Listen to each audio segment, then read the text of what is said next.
All right, so this is my track from kiting on fairly light wind day. And the problem on this day, well, anyway, there you see the launch. There's always some good people there, other kiters that will hold the kite up for you, so it makes it easy to launch. And you don't have to self-launch. You can see me walking over, and this gentleman was nice enough to pick up my board for me and hand it to me. Yeah, I'll see you on the water. Come sail near me, I'll get some video of you. Yeah. You can see my stance specific board. And now I am headed for the water, keeping my kite in the air. Now I'm taking off from the beach, trying to get my feet in the foot straps properly. There's my first carving turn out on the river, and I'm still not that comfortable. I haven't fully gotten my feet in the straps properly. And what I was starting to say earlier is that the river was, the tide was flooding, so the river was flowing with the wind, which makes it a little difficult to get upwind. In fact, on this day I could barely stay upwind. There's another carving bottom turn. Another kiter going by me, and I'm headed back towards the beach. And there's a cutback, and that is a transition that most people do. They fly the kite up and over the power zone.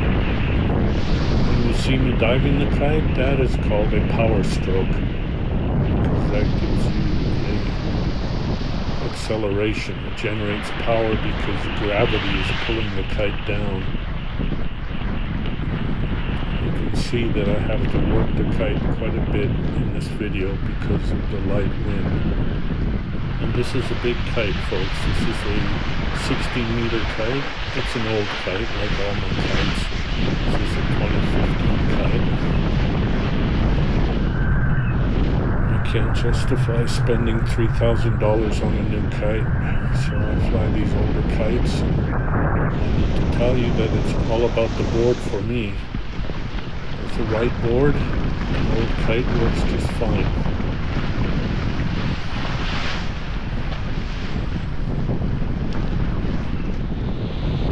And here you see me do another bottom turn. You see my right there to the right.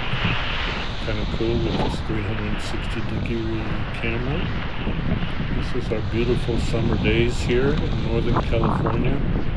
Out on Sherman Island, you can see I don't need a wetsuit. There's a cloudless sky. Another beautiful day, and there's another transition over the top. I do those once in a while, but I mostly like doing my power loop, which is basically a swoop jibe. If you're a sailor, you know the difference between a tack and a jibe. Every transition I do is a jibe, but when I do a power loop, I swoop the kite into the power zone, and that generates tremendous power because the kite is accelerated by gravity. So it generates apparent wind over the kite.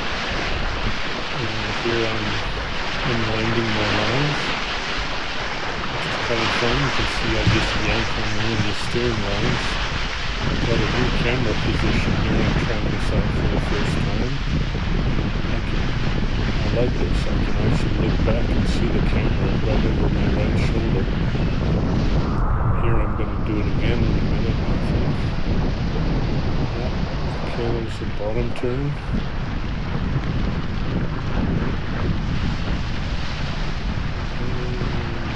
There we go. I'm looping the kite down. Got to give yourself enough room downwind. Going straight downwind when you do this. Alright, I'm flying, headed back towards the beach. I wanted to say the way to visualize a kite is sort of like the tip of a propeller blade, because that is how it generates apparent wind. And apparent wind is the speed of the wind going over the canopy as opposed to the speed of the wind flowing over the water here, which is known as the true wind. So now the bottom turn, headed back towards the beach area. And every time you see me dive the kite, it means I'm trying to get some power out of the kite. Once you're going fast enough, that also generates apparent wind. So once you're going fast enough, you can keep the kite at a steady horizontal level. And you might notice that I fly my kite much lower to the water than most kiters. It's because I like to have a good horizontal pull to carve my board against. Now I'm headed into the beach. You're going to see me coming for landing. Camera dip in the water for a second. And then I'm going to grab my board and walk up through this walkway. We have these designated walkways. One walkway for going out and another one for coming in, so we don't conflict with each other. And now I'm going to self-land the kite. You can see how I drop the board and dive the kite right there into the lee of those bushes. That's the self-landing zone. All these tourists end up storing their kites there. Anyway, that's it. Thanks for watching.